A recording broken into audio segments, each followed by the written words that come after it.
You may start.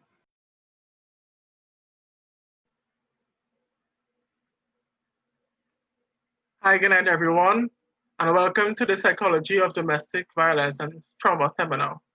This is an initiative done by the PSI CHI Society in collaboration with Good Therapy Co., the NAC, Catcalls of UE, SPA, and PCA. And tonight, I will be your host. I am Antonio Garcia, the Education and Research Officer of the NAC, which is the National Affairs Committee of the UE Guild St. Augustine.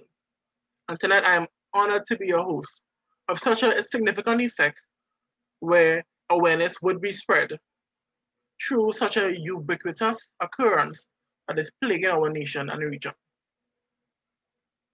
Domestic violence is something that we always see, we always hear about. Since growing up, we have been hearing about the domestic violence in our society, and the numbers have been rising. Gary Griffith, who is the police commissioner, reported that there was a rise in domestic violence cases from 232 in 2019 to 558 in 2020. So it's more than double. But this could be because that in January 2020, there was a launch of gender-based violence unit in the Trinidad and Tobago Police Service. However, domestic violence is still seen today. Even a few months ago in September, a Pina woman was killed by someone who she viewed as someone who she had a affectionate relationship to.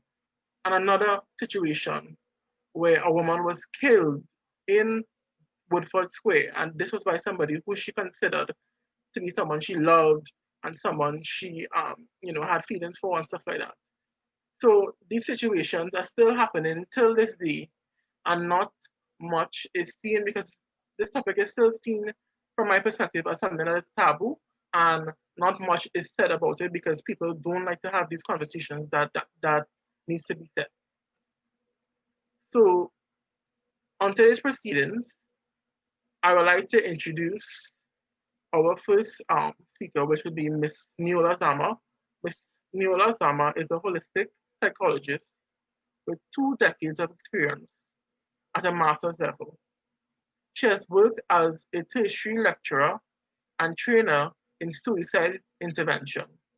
In therapy, she specializes in working with persons who have survived abuse, self-care, struggling related to others, or are unable to heal from anxiety and depression. She's also the founder of Good Therapy Co. Please welcome Miss Neola Zama. Thank you, Antonio. Hello, everyone, and welcome. Antonio, just to piggyback on a couple of things that you said, you use the word plague to describe domestic violence, and that's just so accurate. You know, I was a campus counselor in UE CAPS for a few years. I'm still a very young counselor at the time, and I was really surprised at the amount of domestic violence cases that we used to get. One story in particular always stood out to me, and I'll just touch briefly on that before I go into the reasons why I think the conversation is so important. I was locking up the office, and one of my clients came in, a female, and her hands were bleeding, and she had blood on the front of her clothes. And I'm like, what happened? I need to drive you to the hospital. And she said, no, actually, my girlfriend just picked me up by SAC and nobody came to help me. Now, this was around exam time, so obviously SAC was quite full. There were people all over the place. And well, I brought her inside and I asked her what happened. And she said her girlfriend started to punch her. And people who were looking on, they started to laugh. And she just barely escaped there without too much damage to herself. And I want to draw our attention to the fact that this was quite a long time ago, more than 10 years, and this has just been growing into quite the plague, as you said, Antonio.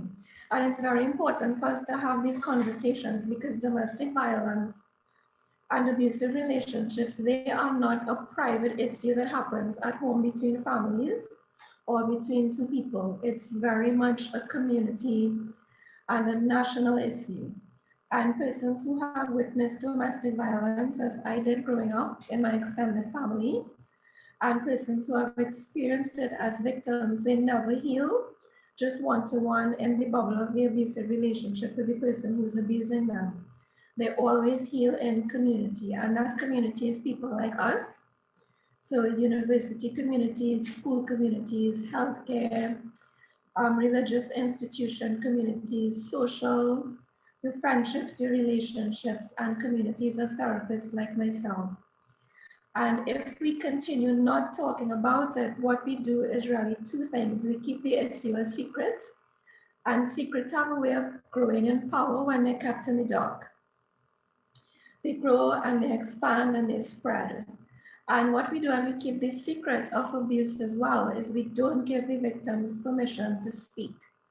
But when we speak and we label abuse for what it really is, the victims hear us, they hear the compassion, they hear the education and the understanding. And what that does is it opens a door for them to speak about their experience as well. And shining lights on secrets, the exposures is so very empowering to the victims because it helps them to walk through that door and say, you know what, I think I'm being abused and I need help. So we need to talk about it. We need to say the words abuse. We need to move it out of Domestic Violence Month, which is why I'm so pleased that you guys are actually doing this in November and not in October, because the very fact that you've scheduled this for November is so powerful, and it sends a message that we are willing to have this discourse out of the box of October, because I wish October was just one time and we could fix everything. Domestic violence isn't relegated to 1 month. It happens all the time, and the fact that you're having this in November, I just think it's really wonderful. And I'm very, very honored to be part of this conversation. And somebody's going to listen and hear us label abuse, and that one person is going to heal and help two others to heal, and they'll help more to heal. And that's why it's important for us to have this talk, and I'm very glad to be here. Antonio, I'm turning back to you.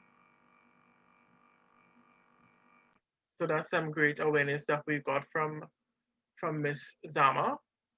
So now I would like to invite um, the Help Me officer, Mr. Scott Marchack, who is a member of the PSI CHI, and he will give his views on this matter. So, Mr. Scott Marchack.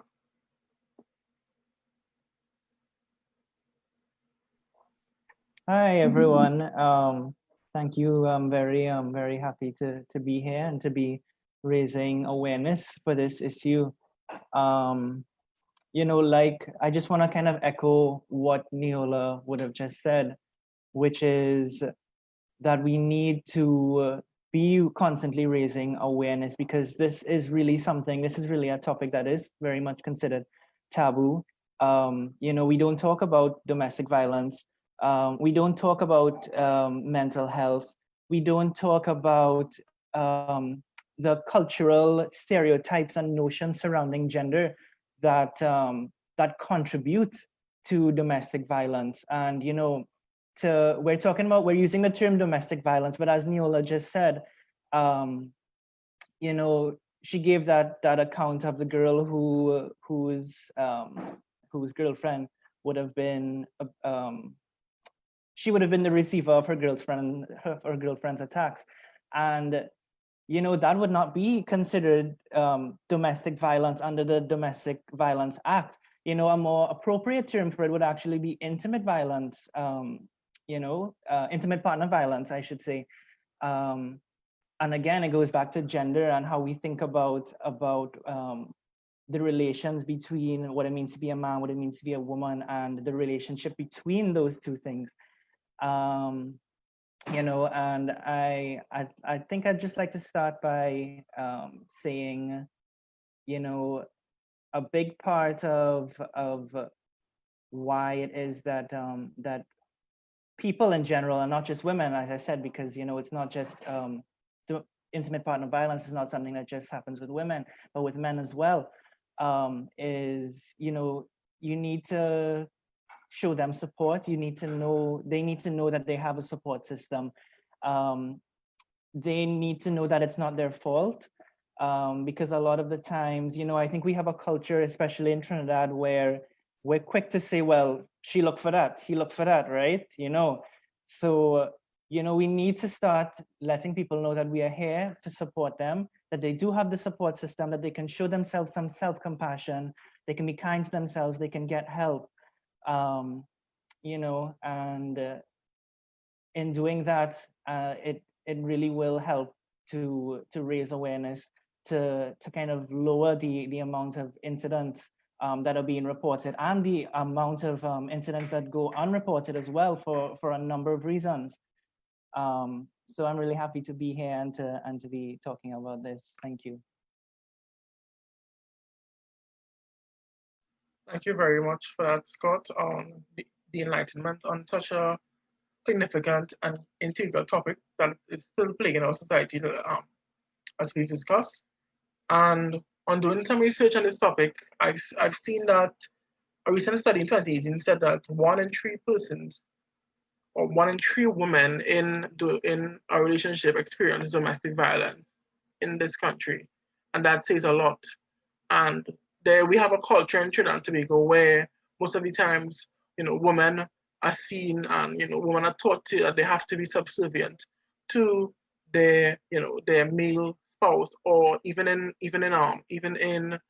let's say same-sex relationships, the partner who is the more subservient or the more submissive one, must be submissive to their partner. So because of the gender roles, so when your partner may be abusing you, and sometimes that may be seen as normal, or as you say, that many Trinities will say that like you look for that or whatever, or they will be victim blaming instead of actually listening to the victim. And this is something that we see all the time, and we never speak out about it, and not much people take it seriously because we have become desensitized to to this issue. So thank you very much for the enlightenment and the elucidation on this topic. So next, I'd like to invite the founder of the Cat Cause of UE, which is an NGO in UE, and also the UE Stats Ambassador, Ms. Kelsie Joseph, who will give her contribution to this topic. Hi, good night, everyone. Thanks, Antonio, for the introduction. Thanks to the speakers that went before and everyone tuning in. So we all know that domestic violence is a very sensitive topic at nature. It's very touchy to not only survivors and victims, but even bystanders. It's a conversation that we dismiss a lot within our society, within our Trinbagonian culture, we can say, because we have different negative stigmas and narratives surrounding the topic of domestic violence. But panel discussions like this is very important, and I'm happy to be a part of it. And it's in the right direction to not only bringing awareness to the topic of domestic violence, but also offering sustainable and long-term solutions, not only to survivors and victims, but to bystanders on how to intervene, because we have this notion that man and woman business is to be left alone, within man and woman. And we also have the discussions about it's not only man and woman, but in terms of queer folks and queer relationships as well. So we can see through the media, a lot of our women have been fallen victims and unfortunately have been killed due to IPV, intimate partner violence, in terms of what are we doing at the national level, in terms of policies, in terms of, we have the GBV units. Just the other day, I was watching Beyond the Tape, and Inspector Alexandra and a representative of representing the gender-based violence unit were making comments, and the comments surrounded a narrative like victim blaming.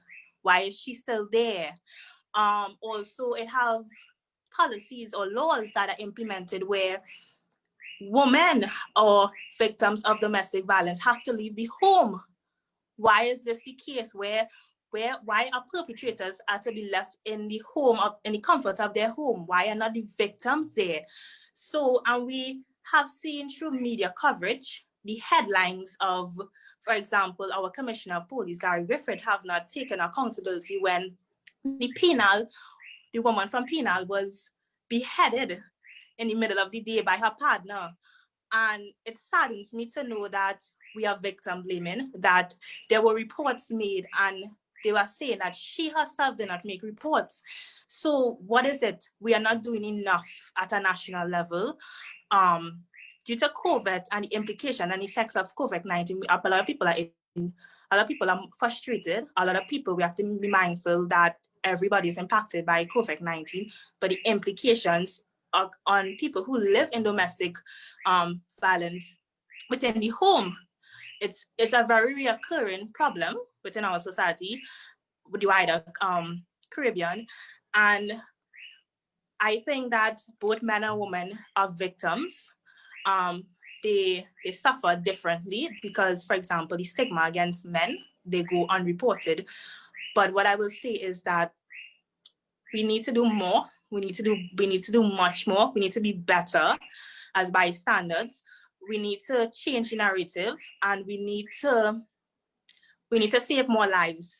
We not need to say how much we could have done after life has been taken. So I'm very happy to be a part of the discussion.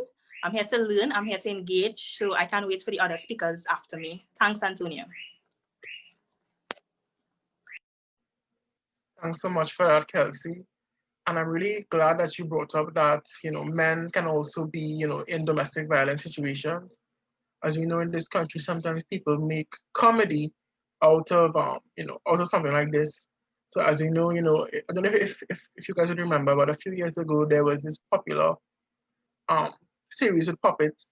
And one of them, I think his name was Narang or something like that. I know, and I know it was more comedy based, but his wife or whatever used to beat him and whatever. So, and that was a situation where they kind of portrayed as more comedy, and that is something that we see today in this country, where when somebody find out that that a man is being beaten by, let's say, his wife or his girlfriend or something, that they don't take seriously, and they say things like, boy, why are you taking that, or stuff like that.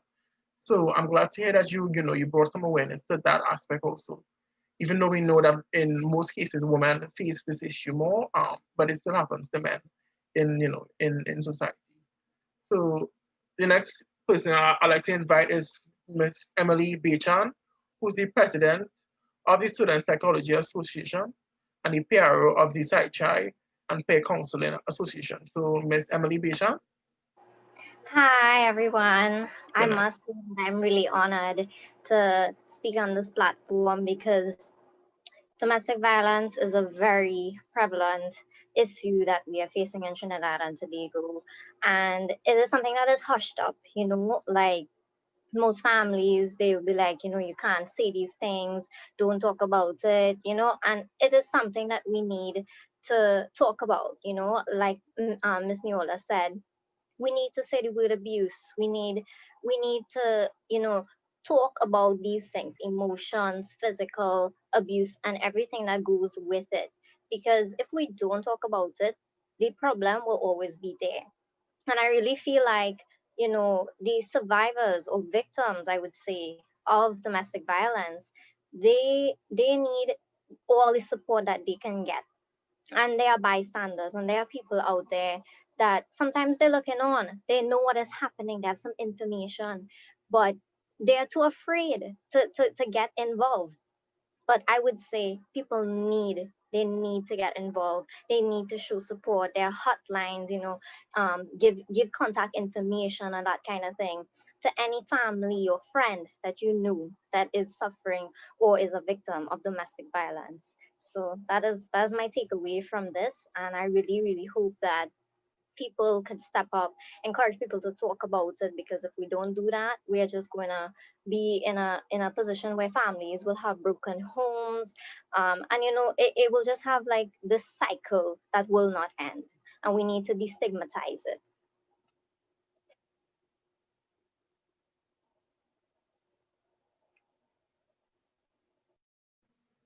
Thank you very much for your contribution, Emily.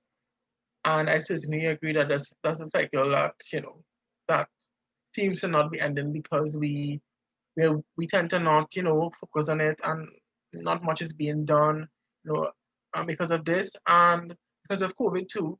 I also read a study that because more people are home with their family, and some domestic violence victims, they use work and they use stepping out of the house as a sort of escape mechanism to escape the person that is abusing them. So because now more people are home now, they're experiencing much more of these these issues and these violent attacks, and not much is being done because as we said, it is a taboo topic worldwide, and most importantly in this region. So we definitely need to have this conversation much more, and people need to spread light on it.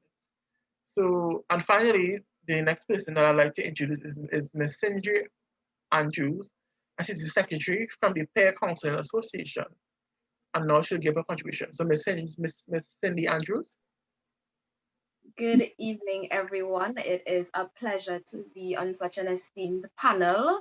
I really appreciate the contributions even before me, and not to be repetitive or redundant, but I do think that in regards to the issues surrounding domestic violence, yes, there is a certain level of taboo that has remained across the years. Yes, it is something that is prevalent in the media. However, even though it is still prevalent in the media, we have to be mindful that the statistics are unreported and it is underrepresented in terms of the cases and the data that we have, not only on women and children within the home, but men as well. Because as my colleagues would have highlighted, men face stigma, which discourages them from stepping up and saying, well, I am a victim of domestic violence.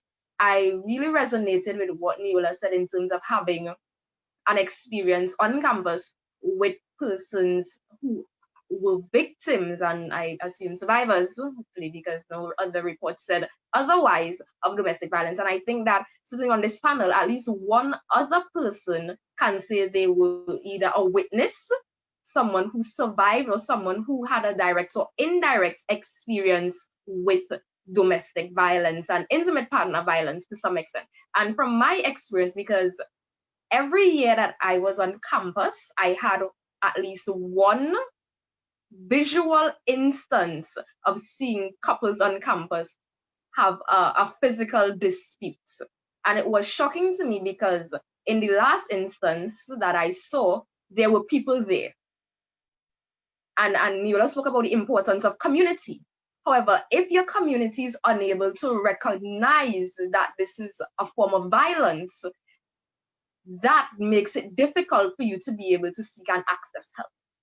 Because while I was rushing in between classes, and it was actually very close to the counseling units by the pharmacy, it was right in that nice green area, so everybody's passing to and fro. If you're going to student admin, or you're going to the Daga, yes, Daga. I haven't been on campus so long, I'm forgetting the names of the buildings.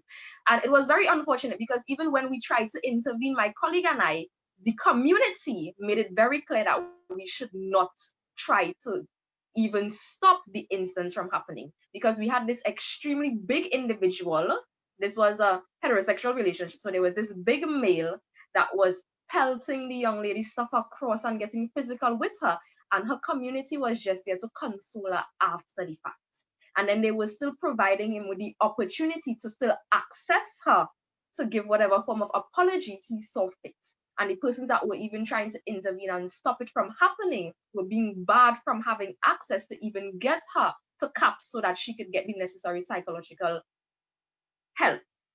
And I think it's very saddening, because if we have persons that still do not understand and recognize the different forms of domestic violence and abuse, it really makes it difficult for us as peer counselors, as persons within the community that want to help to actually reach the persons if they do not for themselves see it.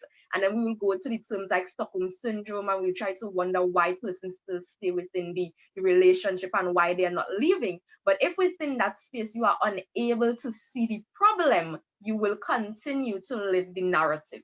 And I think education is important, not only within that space of being a young adult, because we think persons only engage in relationships 18 plus, because that is what we recommend in this society. However, at a young stage, if persons are able to identify different types of violence, it makes it, I would hope, a bit easier for them to have boundaries and set barriers for themselves to know, well, if this happens to me, I recognize that this is a form of violence against me, and this is something that I will not accept for myself.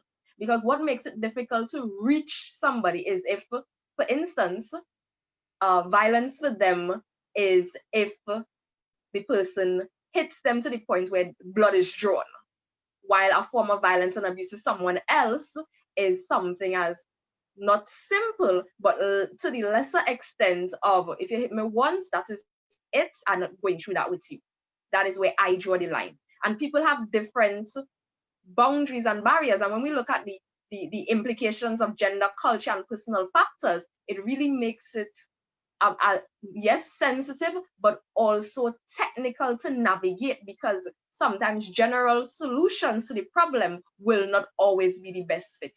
And a one-size-fits-all approach does not always cover all the areas when we have to be inclusive. Because even in terms of the act, we have to take into consideration that our society is very diverse. So how we define relationships and how we define partnerships must also come into consideration, as my colleagues on the panel highlighted earlier, when we think about domestic violence and abuse within relationships. So I will end there, and I look forward to engaging in the discussion further.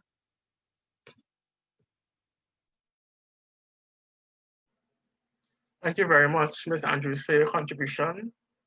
And I agree with everything that you're saying. This is something that that, as you said, there's a lack of information because many of these cases go unreported.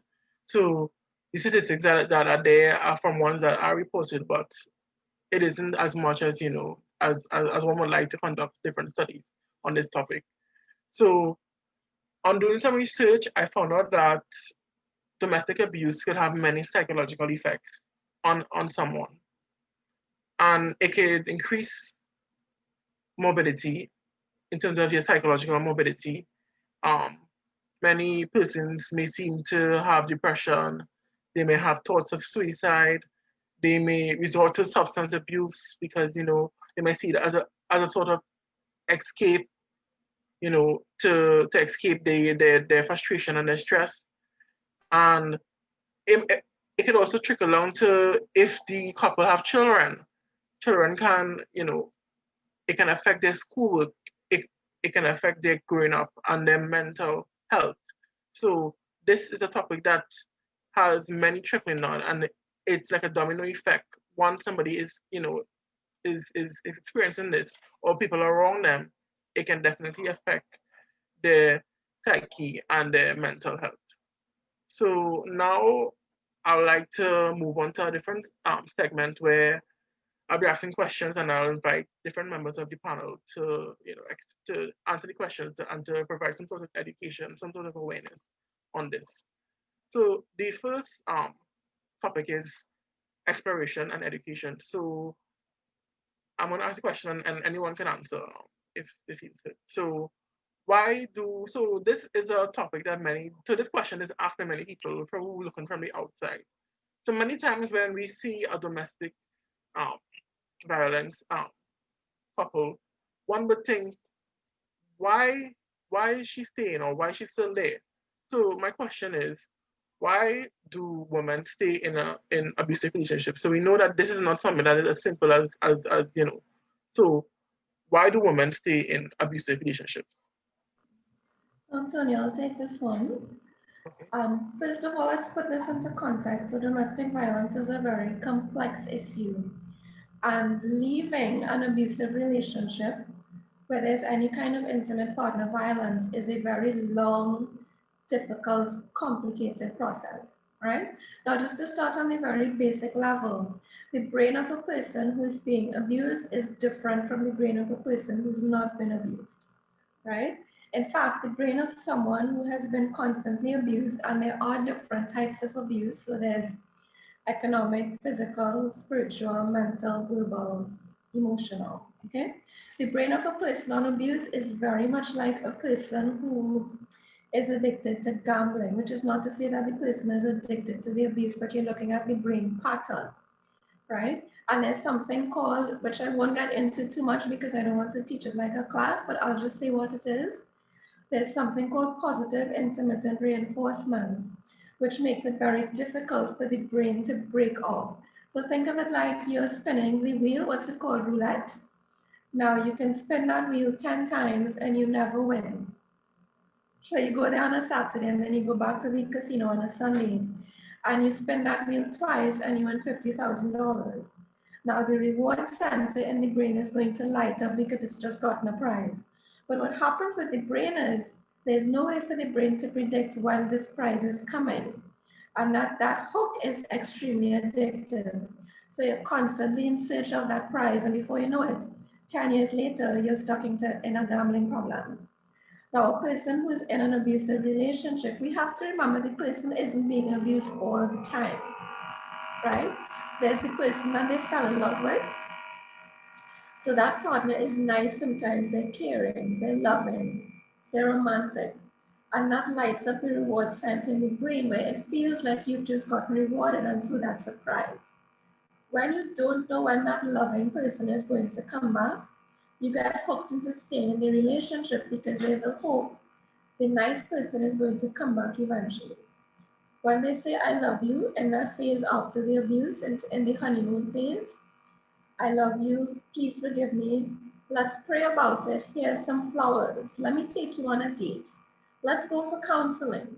That's reward and that's hope for the person who's been abused.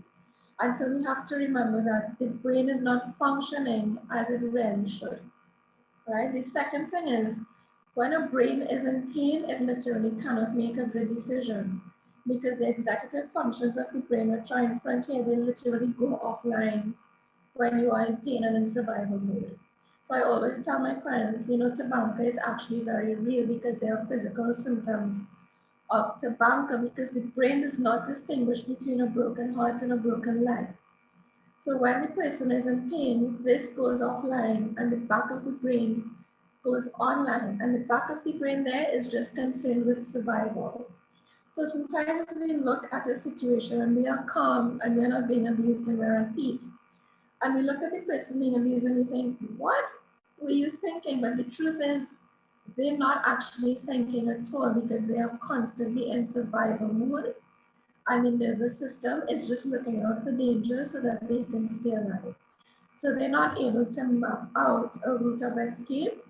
They are not able to map out a way to get better because the brain is constantly in pain. So I hope that's very clear. And that's just to bring the context. So let's look at some of the external factors. Usually victims have been completely isolated from all their support. They've been taken away from their friends, from their family. And the abuser does this very consciously, and it's very much targeted so that the victim is away from any way that they can escape. So what this does, and it happens so insidiously, right? They'll say something like, well, why do you need to talk to your friend so much? Don't you trust me? You could talk to me about everything. All we need is each other. And you get so caught up in the love and the romance and the attention, you think, this is wonderful. And then 6 months later, you realize you've not seen or spoken to your friends or family members in such a long time that by the time you even think of telling someone, there's nobody there because you've cut them off on the demands of the abusive person. And the abusive person tends to be very charming, very well spoken, very funny. And this facade is again very deliberately built up so that by the time the victim reaches out to say, can I please tell you something? I am actually in a really scary relationship. I've been beaten so many times. I've been screamed at. the knee-jerk response usually is from that nice person. But I saw them just yesterday, and you know, they're so funny and they're so charming, or very popular one, and our culture is. But they're so religious, you know, this really cannot be. And so that isolation really keeps the victim in a box where they cannot even ask for support and expect help. Usually, if it's a live-in relationship, sometimes the victim has been slowly removed from all their sources of financial independence, physical resources as well. Some people are convinced to leave their jobs. Some people, they have their money taken away. I had a client who had no money at all, at all, at all. And in order to come to session, she would have to hunt around the house for single dollars just to get enough passage to come to session when I used to do physical face-to-face sessions. She was forced to leave her job. Every time she went to work, her partner would show up and make such a scene that she would be fired from every single job. And so what happened there is that she had no economic resources of her own, no financial resources, no account, no phone. She wasn't able to put money on her phone. And so she was very systematically prevented from accessing support. Eventually, of course, she couldn't even come to session because she couldn't save up enough money. Because why? Gas went up, taxi fares went up, so she was just locked in the house and she couldn't even come to session anymore. So a lot of people, they have resources denied and they can't reach out. There's often pressure from outside sources as well. You reach out for support, and qualified counselors with masters and PhDs who've been practicing for years say things like, well, you just bring your partner right on in and I can fix you guys. I literally heard that from one of my clients last week, who was very much traumatized by her own counselor when she reached out for help. The person said to her, I can fix this relationship, you bring the person in. We don't do couples counseling for intimate partner violence. That is absolutely a no-no. It re-traumatizes the victim because it turns into a victim blaming session again. So we don't do that. So there's pressure as well from religious institutions, right? Many religious counselors, and I don't mean this in an offensive way at all, I put counselors in inverted commas, meaning they are not trained clinicians. Yeah? They say things like, well, your place is at home with your partner, so you have to go back home. I cannot keep you here. You have to return. My religious text says that your place is at home with your partner, so you must go back. And so we chase the victim away from support and we actually send them right back into the abusive situation that they're trying to escape because we've pressured them into it. And this comes back to what Scott and Cindy were saying and how we define roles in relationships.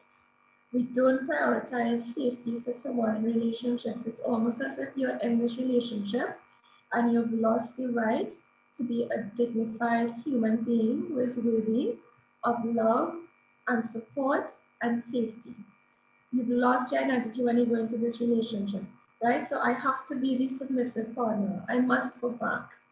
If it's the man who is always stigmatized and derided when he talks about abuse, it's met with a joke. Well, why don't you just go back and show her who's the boss? Go back and show her who is man, right? We don't even allow men in homosexual relationships to say that they're being abused because we laugh and everything is a joke. Every person has a right to be safe in their relationship regardless of your sexual orientation and the type of relationship that you are in. Love is not hate, and we have to let the victims know that you have a right to be treated with dignity and respect, and you have a right to be in a safe relationship. And these are things that we deny victims by the way that we speak about the relationship. Funny enough, we often love the person who's abusing us. There is something called a trauma bond. Cindy, I think, and Kelsie touched on it as well when you spoke about Stockholm Syndrome, where you actually love the person who's abusing you. So that's one part of it with the trauma bond. The other part of it is that we initially do not fall in love with an abusive person. There's a lot of love bombing that happens, a lot of attention, showering with gifts. If it's a narcissistic abuser, they study very carefully and they present themselves as the answer to all of your unspoken wishes and just absolutely a dream come true because they study very carefully. And this is one of the more dangerous types of abuse because the love feels so intense that when the abuse comes on, you never think to use the word abuse at all. When you say things like it's a passionate relationship, it's an intense relationship, this love between us, it's very strong, it's so powerful. My partner loves hard, and so they hurt hard. So we don't even use the words abuse because we think it's love. And we've romanticized abuse so much because if you stay away from the TV for just 1 week and then you go back on Netflix, I was watching this thing. I started to watch this thing. What's the name of it? Correct me if I'm wrong, guys. Is it 365 days on Netflix? I need to have a rant here for just 2 minutes. Just allow me, okay? So I turned this thing on recommendation from a friend who ranted and raved that it's the best thing ever.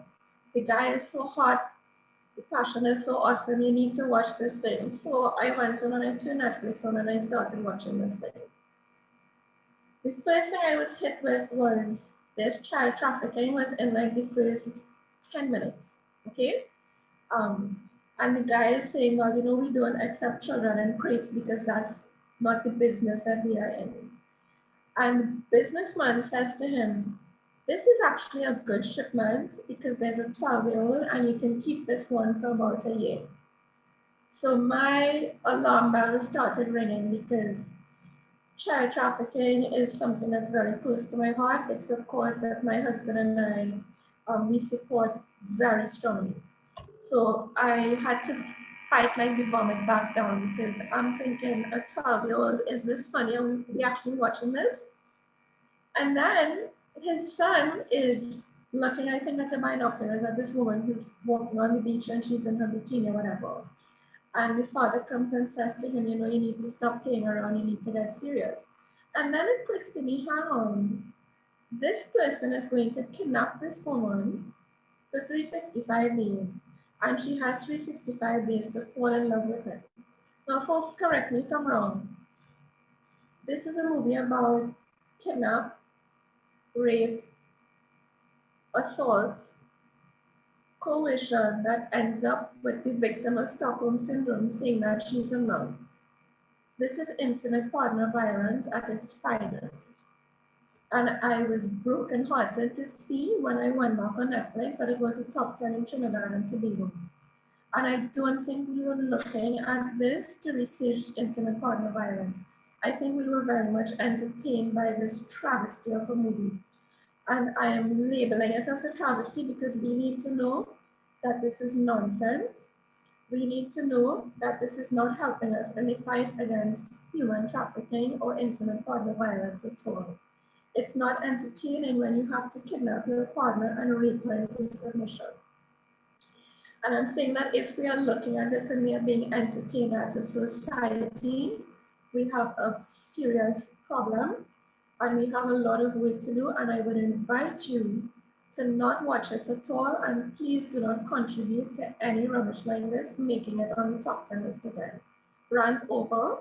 Now let's go back to Why Women Stay. Thank you all for humoring me. And Cindy wants to say something. So I'm going to mute my mic and then turn over to Cindy and come back to me. So thank you for allowing me to interject, Neola. I also watched the movie. However, I watched it with my friends, and we have this very horrible way of watching movies. It turns into a whole analysis session because one of my best friends studies film. So whenever we watch movies, we end up breaking down, is the cinematography good? Is the acting good? What is the plot? What is the theme?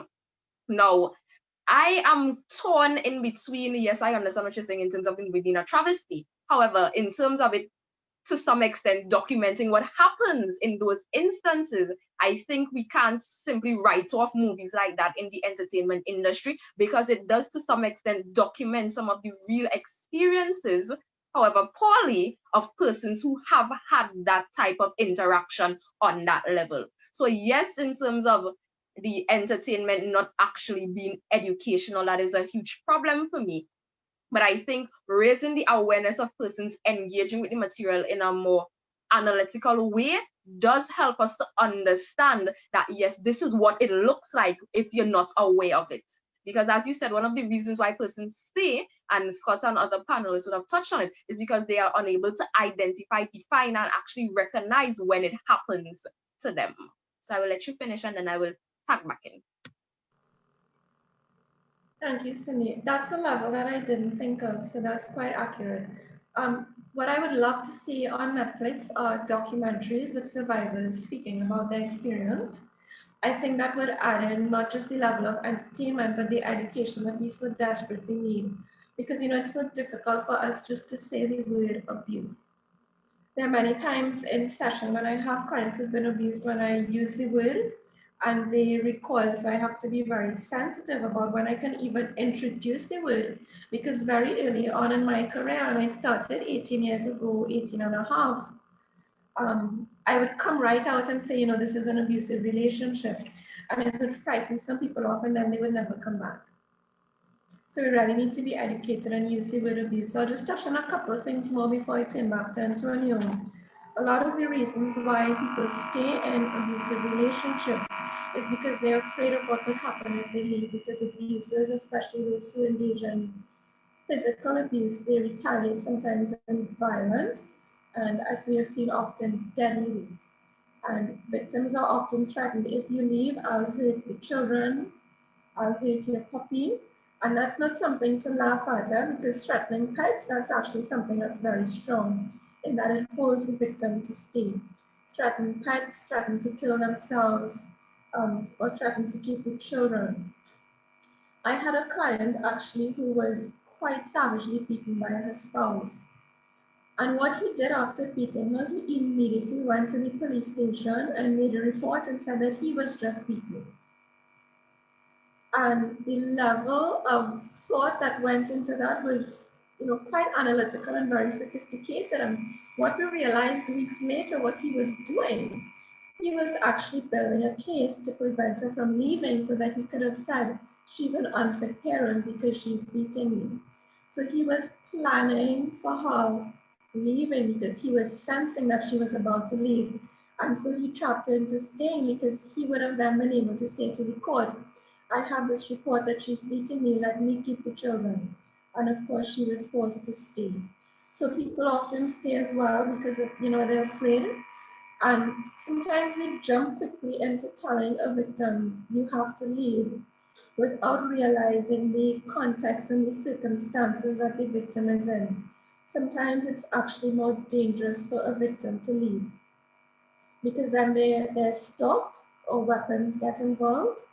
And that's why I want to emphasize what Kelsie was saying. It's so very true that domestic violence is very, very complex. It's very sophisticated. It happens on different levels. And oftentimes we use this blanket approach when you have to get out of there. Encouraging a victim to leave when leaving might actually be the final thing that causes her to die or causes him to die.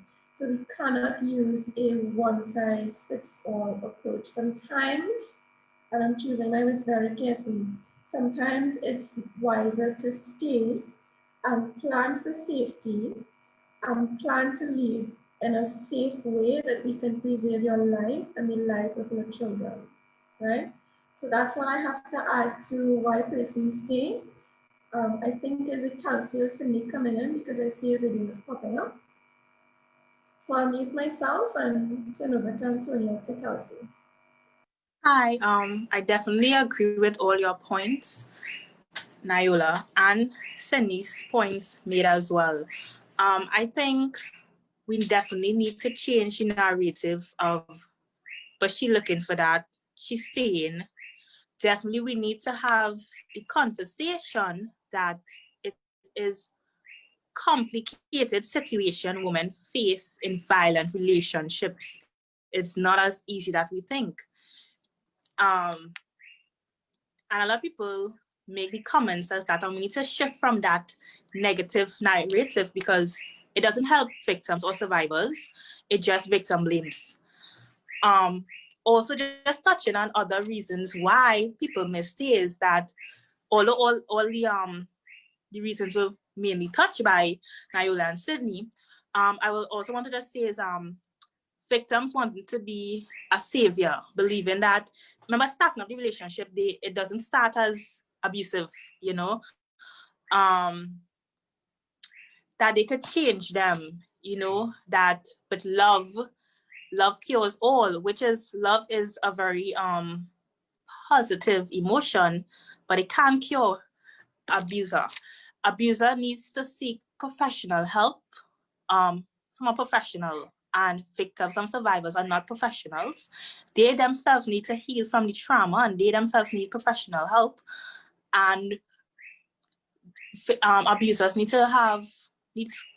actions to change their behavior. So that's what I would add to the why do women stay in abusive relationships. Yeah. Can I, Antonio, sorry, can I add something? Do we have time for me to say just a little bit more? Yeah, okay. No, I think everybody, Cindy, Neola, you all really hit the nail on the head, took all the points I had floating in my brain and just like blew it up way better than I could have ever voiced it. And, you know, I just, like, some things were going on. A lot of things that you all said was so important. Neola, you spoke about psychological abuse, the psychological aspect of it, gaslighting, which is not something, when we think about abuse, we think about physical abuse, we think about bruises and broken body parts and things, you know, things like that. But it is so much of a intense psychological factor. Again, to echo what you said again, what goes on in the brain on a neurological level, on a physiological level, it is so real, you know, like this idea between mind and body that people don't really take into account. You know, you all spoke about the role of the media in portraying you know, ideas around violence, gender-based violence and things like that. And Cindy, you brought up a really good point about being critical, bringing a critical eye to these types of movies. So you have, and you know, my colleague from SSC in UE, Amilka Sanatan, always talks about, you know, narratives, things that go against the grain and go with the grain. So you do have these types of movies that are, in a sense, reproducing these types of notions around gender and GBV. But if you have a critical eye, you can say, you know what, this is the opposite of what it should be, you know. And you know, one of the really good movies that address this idea of GBV and domestic violence was Invisible Man. I absolutely loved that movie because, you know, it was just really poignant. It hit the nail on the head in terms of what that experience is like. And, you know, it reiterated the importance of noticing those psychological aspects of abuse, the gaslighting, everything.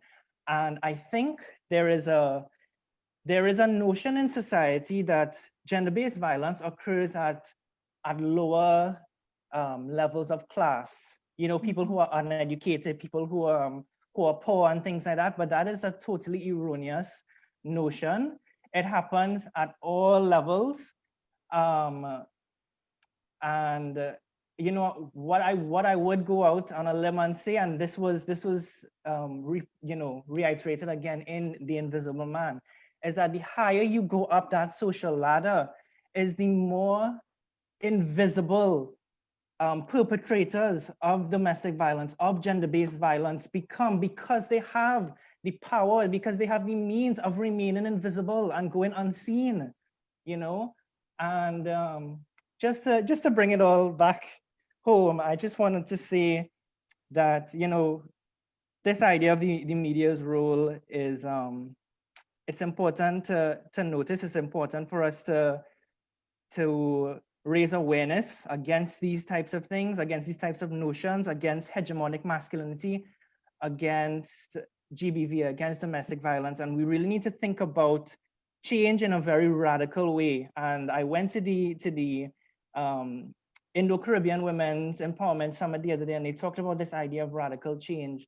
And that is what we need, this radical imagination to kind of address the issue of domestic violence, to address issues in terms of gender at an ideological level, at an interpersonal level, at an individual level, you know, and all of these things are so interconnected. And that is, and also at an institutional level, because we spoke about policy as well, and how policy is reproducing and not addressing the issues that we needed to be addressed.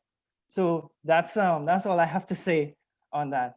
Yeah. Scott, I will just jump in because I know we have to get to the next question, but something that wasn't really mentioned was the whole aspect of sexual violence and sexual abuse within relationships. I think sometimes what we believe is that when you're in a relationship with someone, there's no need for consent. And I know Kelsie could touch specifically on this because at IGDS, the Ignite, we share lots of content and material about consent, not only when you're now initiating a relationship, but within a relationship. And that is something that persons don't necessarily understand, that sexual consent and consent within a relationship must also occur in terms of sexual interaction. And sexual abuse within a relationship is something that does happen, and it is as prevalent as psychological, economic, and physical violence. And it is something that we need to educate and address within the realms when we have this holistic discussion about violence at every level. I just want to make a quick 10 seconds. Scott's Invisible Man, wonderful movie, very accurate. I would like persons as well to check out a series called Big Little Lies. Has anybody on the panel seen it? It was, yes, that was something I also wanted to mention. Yeah, it was such a flawless depiction of both the abuser's viewpoint, the victim's viewpoint, and the children. And it shows you the victim in therapy, and the therapist is wonderful. It's such an accurate, very rare you find on TV, an accurate representation of therapy with a victim. But please, everyone, have a look at it, at least season 1. It's very educational and entertaining. So Cindy, we got the 2 birds with 1 stone there. Thank you very much, everyone, for the contribution. I think everyone was able to flesh out the different ideas and to show that domestic abuse is not, a monolith. It's multifaceted. There are many things on the spectrum when it comes to this. And we see that there's economic reasons, social reasons, sometimes it'd be geographic reasons, sometimes it'd be sexual, So we were able to, you guys were able to flesh out all these ideas and to depict and to display that this issue is something that it's not just, black and white. It's very widespread and very diverse in terms of a reason why somebody might stay in a relationship if they're experiencing something like that. So the next thing I would like, so as we have stated before, we know that there's a stigma with men in this country and in the region or in the world who experience domestic abuse or any sort of abuse. So what do you think or we can do as a society to change this mindset and to change this sort of culture where men are afraid or men are seen as, as not as masculine or isn't seen as, the quote unquote man in a society if he speaks up or complains about being abused? What do you think we can do as a society to help this and to diminish that sort of backward and, mentality?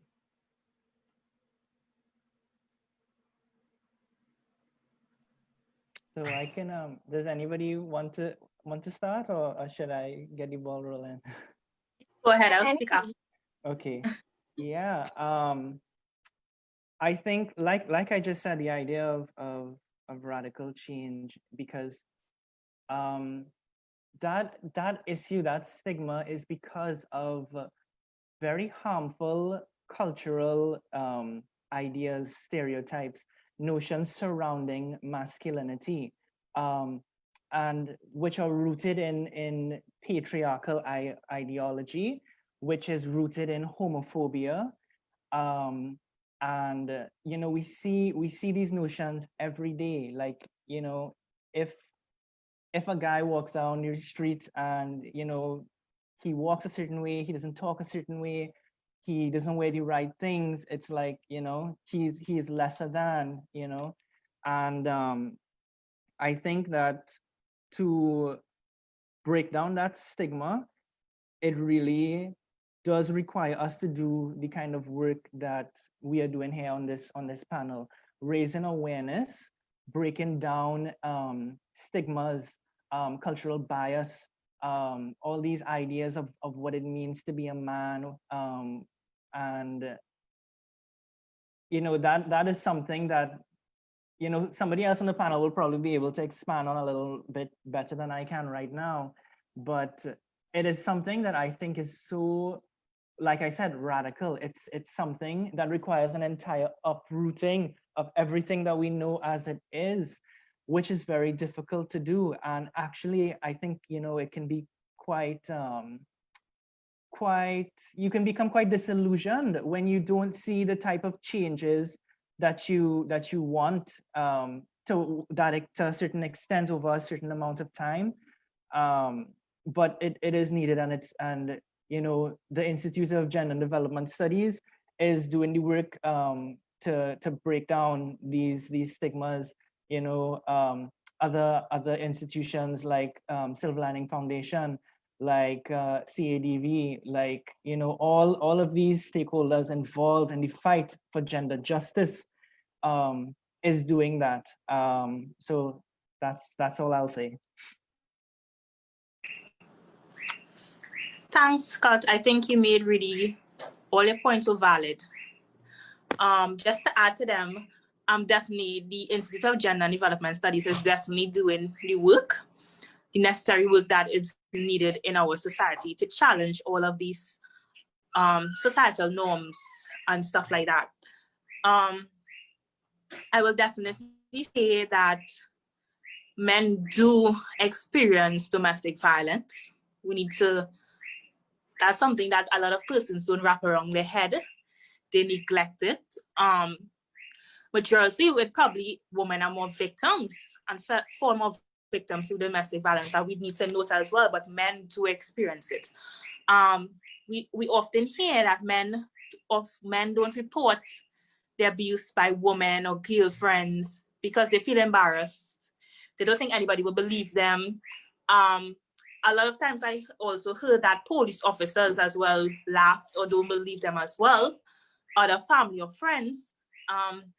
It's hard. I think it all goes back to, as Scott was touching on, it all goes back to the socialization of boys. Boys are not allowed to cry. Boys are not allowed to express themselves. Boys are to be tough. Boys,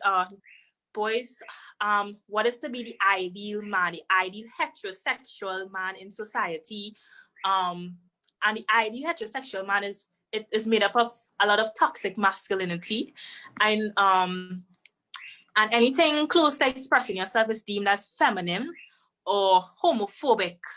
So as Scott was saying, in terms of the way a man would dress or a man would walk down the street and things like that, I will say that we need to definitely change the conversation. And I think we as a society is heading in the right direction. Look at International Men's Day that was celebrated last Thursday, where the theme was men and mental health, you know, and a lot of men expressed, I saw from Twitter, that we are not told to express ourselves. So when they do fall victims of domestic violence or any type of other violence, gender-based violence, it's how to express it. We need to open up safe spaces for men to express themselves. We need to take it as serious within terms of reporting, and we need more men allies. So more men to come out and say or express that, unfortunately, I as well have been a victim of domestic abuse, and you're not alone.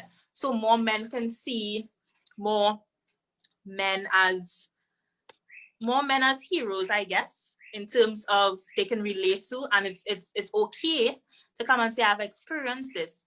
I think all of that can break down the negative stigma attached to men and domestic violence, to any type of gender-based violence targeted at them. And we need to start as young as possible to re-socialize our boys, our family members, and hear them out. I think so.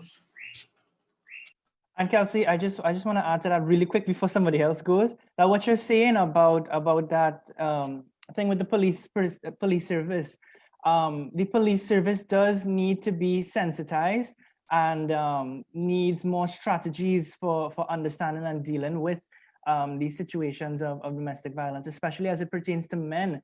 I don't know if there even are any statistics in terms of the men who report domestic violence, but yeah, they wouldn't feel comfortable to go to police officers because of the fact that they feel ridiculed and ashamed and guilty because of that concept of homophobia that is so rampant in our society. And I'll just really quick say, if you look at the DCD's TT, which is a research project that was done, I think, in 2018, and they compiled a document that was really extensive in terms of GBV. One of the stakeholders from which was TTPS, somebody from TTPS, was actually talking about how he has seen this happen. He has seen men come in to make reports about violent attacks against them, and they're being ridiculed for something like that, because of this idea of homophobia and what it means to be a man. And so that's just all I want to say. Sorry. And Scott, I'm just going to jump in real quickly because I know Kelsie touched on it extensively in terms of her contribution. But when we look at the whole idea of masculine and feminine in our society, it really creates incomplete human beings. And when you have incomplete human beings existing within the society, there's this constant power shift and a power dynamic that we see that is created within that whole relationship when domestic violence occurs. Now, when we look at systems theory, which is a criminology theory, it would say that domestic violence occurs within the home because of a dysfunction or breakdown in that family unit. But when we come on the more individual level and we see that masculine has to be dominant, masculine must be aggressive, masculine must retain control, and then feminine must be submissive, must be soft, and must be quiet. When we have these two at ends, and then we have women existing in society that do not naturally subscribe to these ideologies, there's that conflict within how we address and how we view who is masculine and who is feminine within the relationship. And to continue or even to establish or maintain some level of power dynamic, we often see that domestic violence occurs as a result of not having the natural balance within the relationship. Now, I had a very good point, and I cannot remember it. It should come back to me. Let me just get like a second. What was I going to say in regards to that? I can let the next person go, and if I do remember, I will jump back in. But yeah. So all those points, I totally agree with it. What I wanted to stress on is a point that Kelsie actually talked about, where, we actually need to hear and listen. I wouldn't say hear, listen to when men especially is telling you that so-and-so is happening, because sometimes, the saying, we hear, but we don't interpret it to actually understand what it is they're trying to tell you. Like, the other day I was with my wife and she pick up, I don't know, a pot spoon or something, things like that happen in Trinidad in that context. And, we really need to listen to what they're saying. Sometimes they drop the cues, but we just say, oh, well, he not gonna be going through nothing. We tend to assume that nothing is happening, and in fact it will be happening to them as well. So yeah, that was just my point that I wanted to add.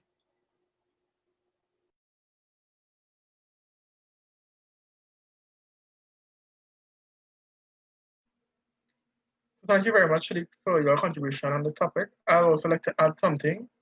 So last month at the NSC, we had a mental health campaign where I did numerous research on different topics. And one thing that I could see being linked to this is that I found out that men commit suicide in a larger amount more than women. And one of the reasons for this is because men are taught not to be vocal and to be emotional and to express themselves if they're having an issue. So they resort to suicide because they have all this bottle up. So, and domestic violence could be a reason of why, of why this might happen, because some victims, they, resort to committing suicide. So I can definitely see the link between, between those two topics. So anyone else that has anything else to say on this topic? If not, then I I'll, could just, Antonio, sorry. no problem. Scott, you want to go ahead? yeah, no, I was just really gonna say quickly that yeah, we don't recognize that enough. The fact that that there is a gender disparity in the rates of suicide. And actually the term for that in gender, I think, is the gender paradox, that there are higher rates of male suicides because of the fact that men don't feel comfortable to open up. They don't feel comfortable being vulnerable, to talk to somebody, to seek out support. They're socialized to be very cold, very closed off from other people.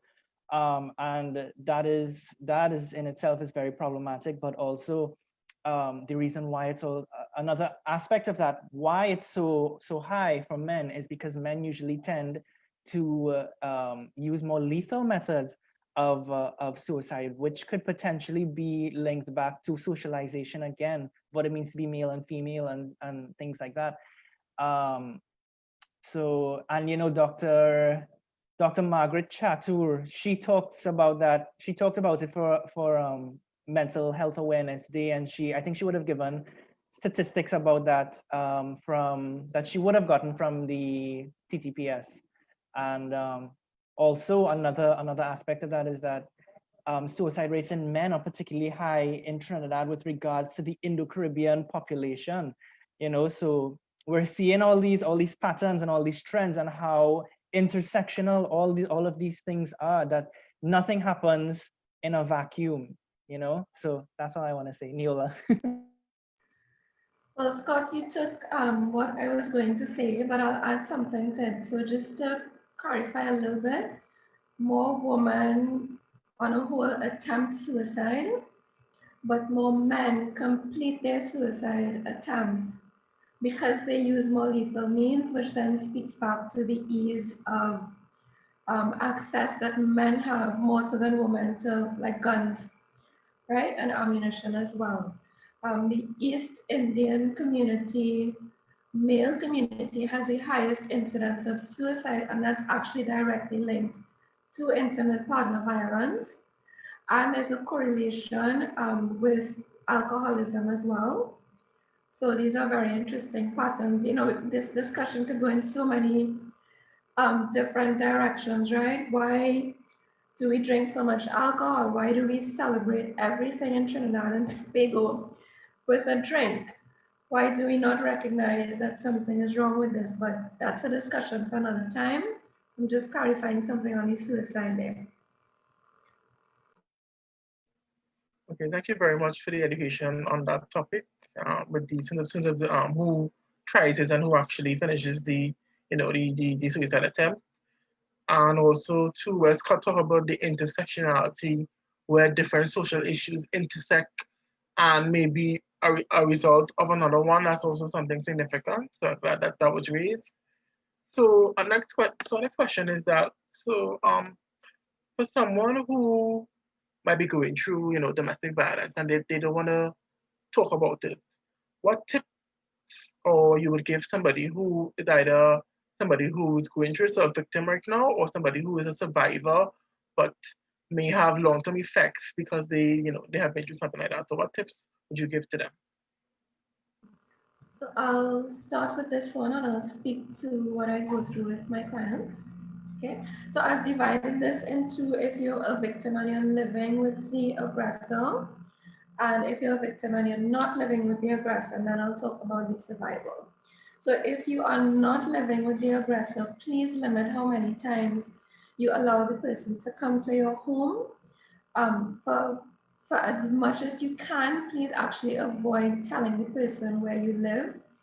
If you must stay in the relationship, I know it's very difficult to leave. If you're not ready to leave just yet, please put things in place for your safety.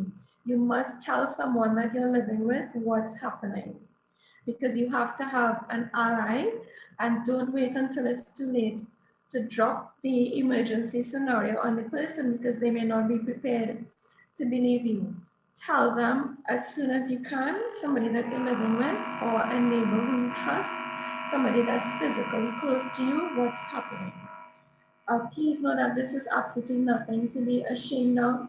We tend to carry so much shame around the fact that we sometimes end up in abusive relationships. I would like you to know that it happens to the best of us, and it is no indication whatsoever of your level of strength or your intelligence or your worth as a person, because it happens to anyone. It does not change, and I want to emphasize this, abusive behavior from your intimate partner really does not change while you are with the person. What happens is in the honeymoon phase, you get all of the apologies and all of the words and all of the promises, but change only happens when the person takes the initiative to change. One, two, they actively seek to get that help on their own without you telling them that they must do it. And three, change is not observed after 1 or 2 weeks or after them telling you they've been to one therapy session. Change is a long-term, concerted, sustained effort, and it's observable change. It is not a word, it's an observable change. So please look out for observable change, not apologies. Please seek your own support and do everything in your power to hold on to your support. Keep speaking to your friends, keep talking to your therapist, tell your parents, tell your loved ones. Don't give up your support network. Do not break your boundaries, not even for yourself. If any person starts pushing back on your boundaries, one, it's an indication that you really need to have that boundary strengthened. And two, it's an indication of how important the boundary is in the first place, because anytime someone starts pushing back on your boundary, bet your bottom dollar it's because they are benefiting in some way from you not having the boundary. So be very, very careful. Sometimes we don't have a radar for abuse, so our red flags, they don't start going off. So here's just a little bit of psychoeducation. Anytime someone seeks to disguise their jealousy as love, they seek to disguise them controlling you as passion. They seek to take you away from your support, erode your independence, or take you away from your resources in any way. That is not love. At this time, your radar is supposed to be going off bells and whistles and red flags. And these are ways that you can boost your radar for yourself. So that's for a victim who does not live with the aggressor.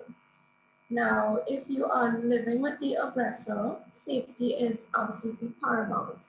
So this may sound like a trigger to some. So I would like to verbalize a trigger warning that if you are in an abusive relationship, the following information may trigger you. So please mute this broadcast and come back at a time when you feel safe or exit. So trigger warning, verbalized, yeah, to everyone. If you feel that your safety is at risk, you must have a safety route in your home where you and your children can escape. And the easiest way to find this is when the aggressor is not at home, try to get out of the house, run from different places in the home, bedroom, living room, bathroom, see what's in your way and try to move them out of your way in a way that's not too obvious when the perpetrator gets home. What you want to do is be able to run out of the house from any room with a clear line to the exit where there's no obstruction for you. So that's the first thing, okay?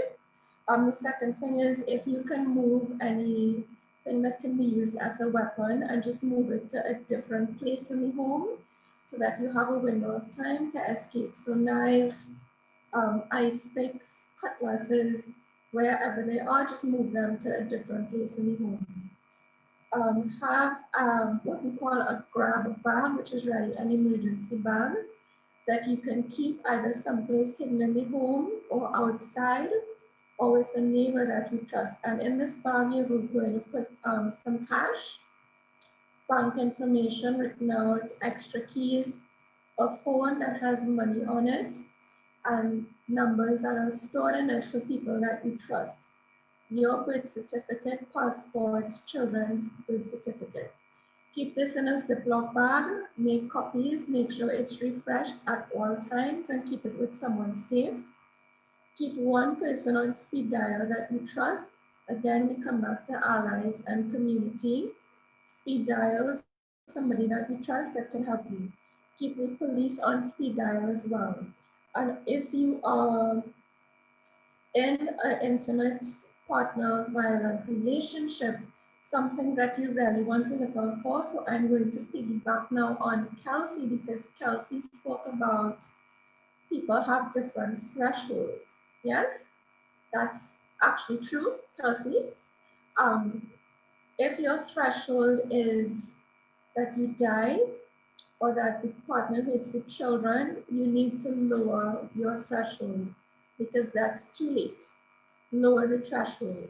And this is what you're looking out for. If your partner starts choking you, if the partner makes threats to kill you, if they are physically hitting your pets, waving knives around, or there are guns or other weapons in the home, your life is in danger and you need to have your grab bag ready to go.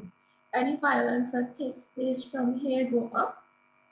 So neck, face, head, ears, back of the neck, your life is in danger.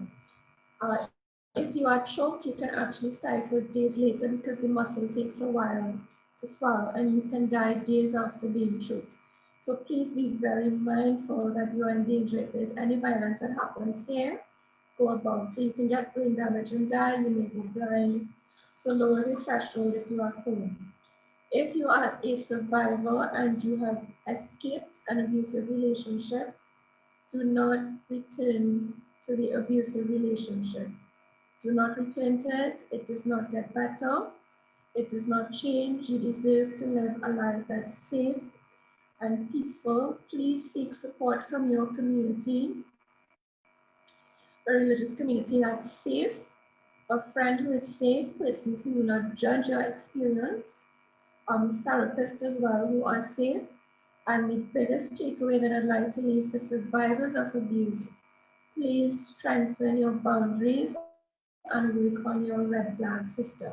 Your red flags are supposed to be going off if you smell or see abuse in any shape, size, or form. And that's what I have for victims who live there, don't live there, and for survivors. Please be aware, this is my last point, that not all shelters take male children after a certain age. So what you can do when the perpetrator is not around is you can call the police station closest to you, find out what is their procedure for escorting you and assisting you with a shelter, and find out what is the shelter that that police station will send you to so that you will know the rules because shelters have different rules. Okay, so do all of your homework when you are safe. Clear your browsing history or browse in private mode and save the information in a place where the perpetrator cannot access it because you must be safe at all times. So that's all for me. I'm going to mute my mic so anyone else can jump in.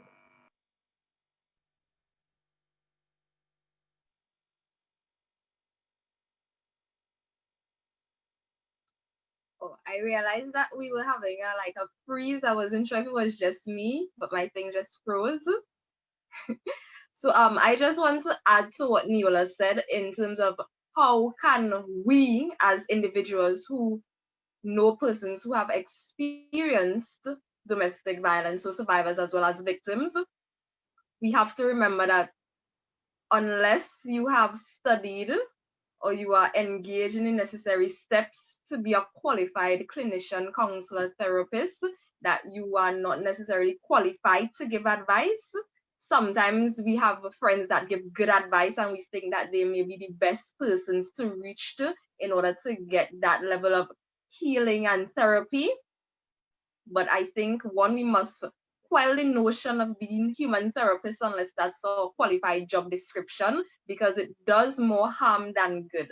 Yes, sometimes we may get it right, but like Neola said, that's like a roulette in the casino, and sometimes you spin 10 times and they give 10 pieces of wrong advice, and that is someone that trusts you and loves you and would have hope that you would have been that safe space that we speak so highly about. So we need to remember that we have to know our capacity. And that's something that they remind us as peer counselors, to know when we need to recommend someone to a professional beyond our skill level and our training, because we cannot do it all. And yes, we may be able, in terms of someone who is close to your age group, be able to open the floor for conversation, but we must know when we need to stop and when we need to recommend. We have to know how to navigate that. I think it's extremely important that even as family, because sometimes we have that whole notion, and I know we mentioned it on the panel, where we have to keep it within the family and we will address it as a family. Now, there are things that we would not be privy to in terms of, Neola would have spoken about it, different techniques that counselors and therapists use when they engage clients. Now, each therapist would be trained, hopefully, to know how to engage their clients. And you can use strength-based therapy based on how the client seems to be ready to divulge certain types of information. You could use solution-based if you feel that they are in the position where they are able to assess and identify for themselves what the actual problem is, and if actually recommending leaving is something that they are ready to discuss.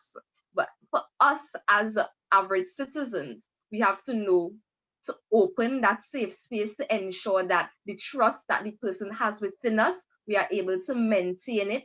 Because for persons who are victims and who are survivors, one of these things that affects that whole communication network is the perception of self. People do not want to be perceived as weak or be perceived as someone that knew better and did not do better. And because of that whole idea, it is often difficult for persons to leave that space of comfort where it is just me and the person that is abusing me. From the time you verbalize it, and this is one of the reasons why persons don't actually say I am a victim of abuse or I am in abuse, is because from the time you verbalize it, you think that you lose your power to maintain that level of composure that you had, because you have been putting up this front of being strong and actually maintaining that certain level of normalcy. So to actually admit that I am a victim of domestic violence means that you have to break down all those barriers that you give externally when you should have put the barriers up internally to prevent it. But this is not about victim blaming, it's about ensuring that persons are aware that if you are a safe space for someone, you have to know when to push, when to facilitate the open discussion, when to quit being that avenue for therapy, and when to recommend that the person seek professional help. Sydney, I would just like to add, Neola, and you made such valid points, I must say. And when you spoke about the capacity of wanting to assist, we have to know our limits, and how as well, when I was doing some research, is that some persons may have great intentions. And I always believe that we shouldn't just be bystanders in situations like this, because we can definitely save a life, but as well, we could endanger our lives as well. So I will say that report it to the relevant authorities. If you're seeing it, it's happening, your neighbor is going through this in your community, you might be able, you could also maintain communication with victims, reassure them. I think, as you're speaking about as well, Sydney, in terms of persons not accepting that this is happening to them, is nowhere such as victim blaming, but identifying that such abuses are occurring towards you. It's some persons don't even see it. It's so unconscious because sometimes they grew up in abusive homes. They probably feel this is the way someone's supposed to treat them. So it's just so internalized. It's not something that the outer body can see that is something wrong. I will definitely say, as bystanders or friends or family, to reassure victims that love doesn't hurt. it surely doesn't hurt. It doesn't cause pain. No one deserves this. And that you're always loved. And we should always try to intervene, and intervening where it's not harmful to the victim. It doesn't cause more harm to them, but being mindful.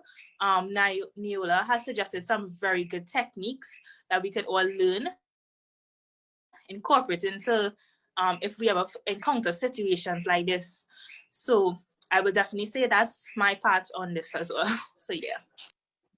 I just wanted to add quickly, I know we're running on time. Those points were really, really helpful, I would say. Some of it I was kind of taken aback. I think that as an outsider, we should also remember that we need to listen without judgment, keep things confidential as well, because information could get passed on to the wrong person, and then it could endanger your life some more, and even yourself, because you would be, knowing what is happening. And you need to learn the warning signs, learn to pick up those little cues. If somebody, they have little bruises, or they're wearing like long sleeves to hide it, and these things we need to, as an outsider's perspective, to look at those things. So yeah. And Last thing, Scott, sorry.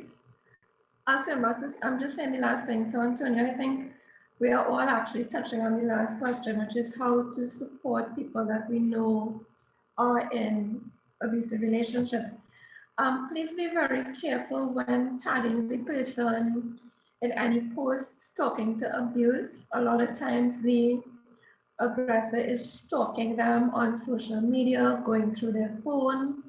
Don't leave voice messages for them at all. Don't bring up anything on their phone that could get them into trouble. Have a safe word and only discuss the safe word in person, not even on the phone. I had a client who called me and said, she got home after the session and her husband started reciting parts of the session to her because he got someone in a local telecommunications company to tap her phone. And so when I call her and we had sessions on the phone, he would just recite things to her. And so we had to work out a system. In those days, we had a payphone. She'd call me from a payphone, and that's how we would talk. There was even a time when we had to use like BlackBerry and I had to send a message to the neighbor who would then have to go and call her, and then she'd call me from a payphone. Be aware of technology and the different ways that it can be used to abuse a victim. So have a safe word that you guys agree on. And when the victim says the safe word, it's safe to communicate, and make sure that you guys clear your phone anytime you're having a conversation about that. Okay? And please offer practical assistance, not just the memes and the quotes and the religious texts, but real practical assistance. Can I drive you somewhere? Do you need a little bit of change? Do you have groceries? Right? Things like that. Can I keep your emergency bag for you? Encourage them as well. If the abuser starts threatening suicide, don't try to help the person to stay alive. Get out of the home, make sure that you are safe, and then call the police and say a suicide has been threatened at such and such an address.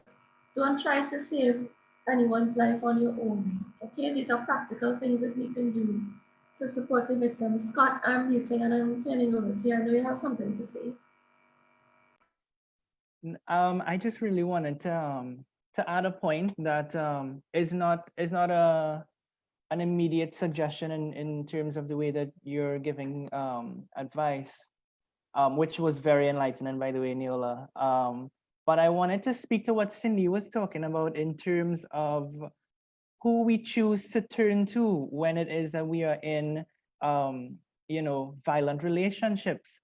And it really makes you realize that we, as a people, as a whole, as a nation, have, we need to hold the government accountable for being more politically involved and for doing better with the types of services that are available to people who are in violent relationships. because you know, when you look at the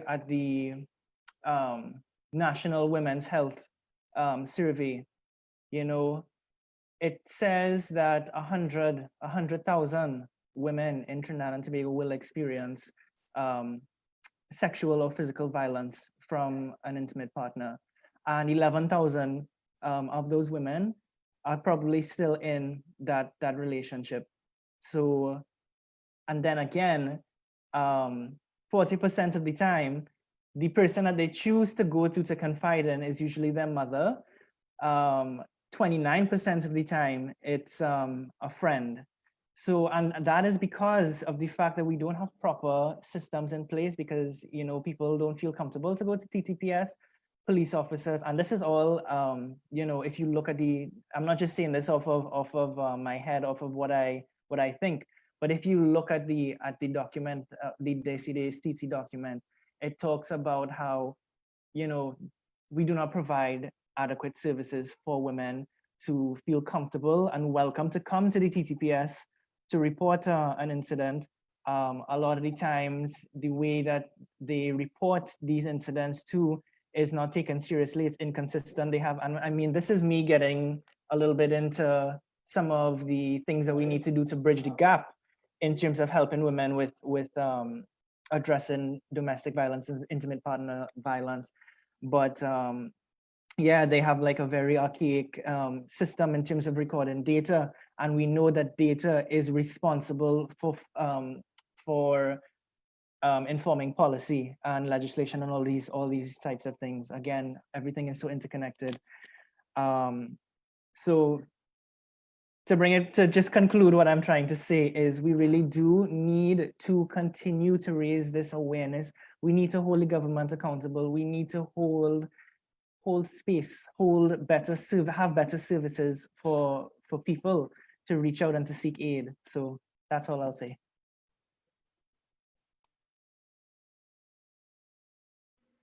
So thank you very much, panelists, for your contribution in terms of how somebody who knows what, you know, somebody who knows somebody who's going through something like this, how they can help, you know, and ways that they can prevent, you know, making the situation worse.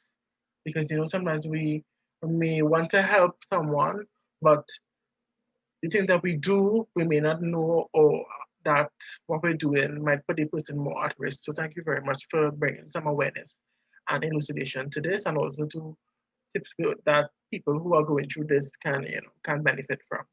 And I'm sure many persons who are locked on watching this Facebook Live will have benefited from this discussion. So I just have to say, so we have come to the end of the program, where tonight was very, very, very, very, very significant and integral.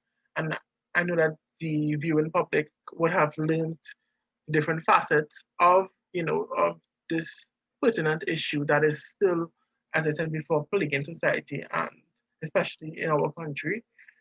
And I just like to thank the panelists for, you know, for taking the time, you know, to come and to bring this awareness. So Miss Neola Zama, Mr. Scott Marchack, Miss Kelsie Joseph, Miss Emily Bachan, and Miss Cindy Andrews. I just like to thank you all for coming and you know, sharing your knowledge on this topic. And if you would like to leave your social media handles, or your organization social media handles, so people can know how to reach out and to get more information on this topic, you can do so now. So the site, hi.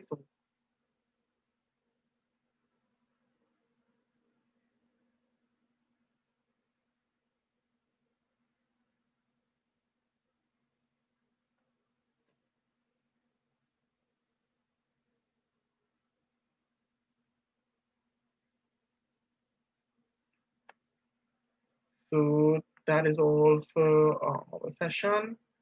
I'd just like to say that before we close, that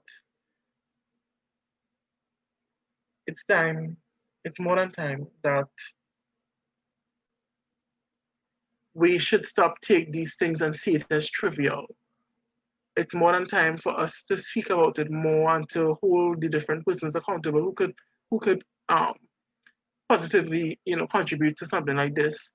And it's time that we should stop, sit down and be desensitized by these things happening, and actually speak up and to engage more in these topics that are viewed as taboo, and speak about it with your children, with your family, with your your friends, so that they can educate this other person, and it's like a trickling effect, because we are the ones who will determine the future, and we are the ones who will determine what is to come.